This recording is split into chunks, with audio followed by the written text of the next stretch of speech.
Buen día, hoy les voy a hablar acerca de la estrategia de las compañías internacionales. Voy a comenzar hablando de la estrategia y la compañía. Esto es básicamente la relación que existe entre uno y otro. Y como ustedes podrán saber, pues todas las compañías tienen como fin principal la rentabilidad, el lucro. Eso es la función principal de cualquier empresa u organización que obviamente no sea no lucrativa, ¿verdad? En cuanto a la estrategia empresarial, va a definir cuál va a ser la planificación, organización y coordinación de sus recursos para conseguir los objetivos que se ha establecido dentro de la organización. La relación con la compañía a nivel internacional se define por cómo ingresa a los mercados extranjeros, cómo se organiza dentro de la cadena de valor global y cómo compite frente a los rivales locales y globales. ¿A qué me refiero con esto? Bueno, pues una empresa cualquiera, ¿verdad? Que tenga estas ansias de exteriorizar sus mercados, de expander sus mercados más bien, definitivamente que tiene que tener claros algunos asuntos. Por ejemplo, si fuera una empresa tecnológica, puede decidir entre centralizar su, su país de origen o externarlo. Quiero decir, eh, hoy es muy común, por ejemplo, que algunos ámbitos de soporte para marcas muy reconocidas como Apple se encuentran en la India. Esto definitivamente que es por temas de costos, abaratamiento del servicio y em, que los controles de calidad al final la empresa siempre los mantiene y el servicio es bastante bueno, apegado a lo que la empresa requiere.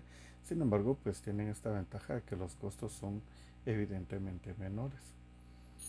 Vender globalmente, por ejemplo, es una adaptación que no es mínima. Hay que tener en cuenta el tema de impuestos, legislación local, etcétera, etcétera. Sin embargo, pues es un tema que las empresas deben tomar como punto de partida para este tipo de situaciones si es que necesitan o quieren llegar a otros países. En cuanto a la expansión global, la rentabilidad y el crecimiento de las utilidades, pues en este caso la rentabilidad definitivamente va a darse siempre que en la escala global, en las economías que se están abordando, exista esta posibilidad. Es decir, que el costo de transporte sea menor, que el costo de la mano de obra sea menor, que la materia prima sea más barata. Todo esto van a ser factores para que los costos se reduzcan y por supuesto que en consecuencia las utilidades crezcan. También así se va a estar optimizando todo el recurso con el que ya se cuenta.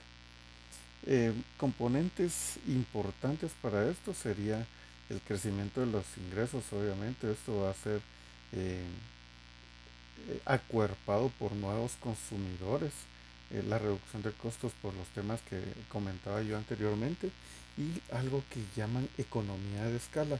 Y básicamente esto es que a mayor producción, menor costo. Es decir, lo que antes representaba un cierto porcentaje sobre una producción menor, ese mismo costo sobre una producción mayor va a representar un porcentaje mucho menor, ampliando así el margen de ganancia. Por ejemplo, si tuviéramos una empresa cualquiera en América Latina con ventas que llegan a ser millones y millones, esto definitivamente que abarataría los costos en relación a un mercado más local. Por poner un ejemplo muy burdo, si mi empresa vende paraguas y yo tengo costos de 10 quetzales sobre 100 que estoy produciendo, si yo llego a producir 1000, pero mis costos se mantienen en 10 quetzales, el porcentaje ya no va a ser del 10% como lo fue en algún momento de mis costos sobre mis ventas, sino más bien va a ser de un 1% de mis costos sobre mis ventas. Esto amplía mi margen de ganancia y definitivamente le da mayor rango de utilidades a la empresa. Presiones de costos y receptividad local. Definitivamente que aquí entran varios factores, sin embargo hay dos fuerzas mayores, digámoslo así. Vamos a hablar primero de la presión de costos y qué es lo que obliga o empuja a reducir los costos globales. El uso de la producción en países de bajo costo, esto es bastante normalizado. Tenemos empresas bastante grandes. Yo recuerdo, por ejemplo, que Nike tenía manufacturas por el lado de Camboya, Vietnam, etcétera, y que definitivamente están allá por los bajos costos, la estandarización de los productos, pues también el control de calidad existe, ¿verdad? Entonces, todo lo que se invierte en ese país tiene que ser devuelto de la manera como se ha solicitado. Definitivamente que si no se cumple con algunos estándares, pues eso no se va a cumplir. Hoy China es el claro ejemplo de que si bien es cierto, sus productos aún no son vistos a nivel global con los buenos ojos que ellos desearían, poco a poco están ganando más terreno, están ganando más mercado y sobre todo están avanzando y llegando más a mercados que antes no llegaban habitualmente. En cuanto a la presión de la receptividad local, esto va a ser una adaptación del mercado, definitivamente que también es un tema que no va a pasar de la noche a la mañana, sino más bien va a depender de la cultura que reciba a la empresa o a las costumbres de las compañías internacionales. Esto va a ser mucho más digerible para unos que para otros. Sin embargo, en la medida que esto se vaya dando, em, pues será cuestión de la estrategia que se adapte mejor tanto a la cultura como a la empresa. Es decir, no todo está escrito en piedra, no todo está totalmente rígido y se puede acoplar uno al otro en mayor o menor proporción dependiendo de las circunstancias. Como decía en algún momento, pues las normativas locales, etcétera, van a ser un factor y la preferencia del consumidor va a ser determinante para saber si, por ejemplo, se sigue manteniendo un consumo local o se le abre una ventana a un producto nuevo, diferente desde otro lugar fuera de las fronteras, ¿verdad? En este caso, por decir algo, hay ejemplos muy vívidos de empresas internacionales de hamburguesas que han adaptado sus propios menús a los mercados locales y que los mercados locales a su vez también han sido receptivos con estas empresas de hamburguesas internacionales. En cuanto a la elección de estrategia internacional, esto es bastante importante y que no se debe tomar a la ligera porque básicamente será el equilibrar los costos esperados o los costos que se están buscando y la adaptación local.